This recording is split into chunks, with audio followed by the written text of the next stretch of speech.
Welcome back to my channel. সবাইকে স্বাগতম আমার চ্যানেলে আসার জন্য। সবাই ভালো আছো? দেখো, আজ আমাদের হলিডে, আজকে আমাদের ছুটির দিন। তো সকাল সকাল ছুটির দিন ঘুম থেকে উঠে ফ্রেশ হয়ে চলে গেলাম রান্নার দিকে এগিয়ে, কারণ দুপুরবেলা খেতেই হবে, না খেলে তো আর মানুষ বেঁচে থাকবে না। তাই আমরা খাওয়া দাওয়া কমপ্লিট করার জন্য সব কিছু গোছাচ্ছি। এই যে মাংসটা ম্যারিনেট হচ্ছে, এটা আমার ভাই রসময় বিশ্বাস, এ ইন্ডিয়ান শেফ, ঠিক আছে। এ রান্নার জন্য সব কিছু তৈরি করছে। দেখো, এটা হচ্ছে আদা রসুন পেস্ট, মুম্বাইয়ের আদা রসুন পেস্ট প্যাকেটে বিক্রি হয়, সেভাবেই আমরা তৈরি করছি ম্যারিনেট করার জন্য। এটা হচ্ছে তেল। চলো দেখা যাক, ম্যারিনেট করে রেখে দেবো, তারপর আমরা একটু সামনে আগাবো, রাইসটা আগে পাকিয়ে নেব।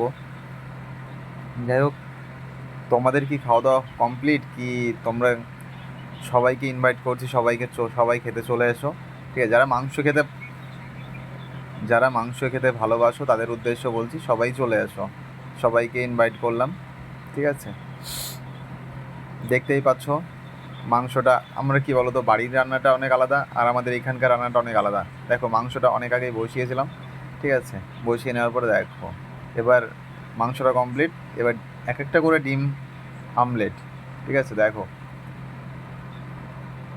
এটা আমাদের অটোমেটিক সিস্টেম, ঠিক আছে। আমরা যেভাবেই হোক, কারণ বাড়ির বাইরের খাবারটা তো বুঝতেই পারো সবাই, আমরা কীভাবে খাওয়ার চেষ্টা করি, ঠিক আছে। আমরা এইভাবেই চলি, কারণ বাড়িতে মায়ের হাতে রান্নাটা অনেক স্পেশাল, আর নিজের রান্না করে খেতে হলে তার থেকেও বেটার স্পেশাল থাকে। দেখো, আমরা খেতে বসে গেলাম, আর আমি খেতে ভালোবাসি, আমার ভীষণ খিদে পায়, খাওয়ার পরে খিদে পায়। দেখো, ভাই পেঁয়াজটা কেটে নিচ্ছে, ঠিক আছে। যাই হোক, আমি খেয়ে দিয়ে বডি বানানোর জন্য চেষ্টা করছি, ঠিক আছে। আমার খাওয়ার পরে খিদে পায় কিন্তু,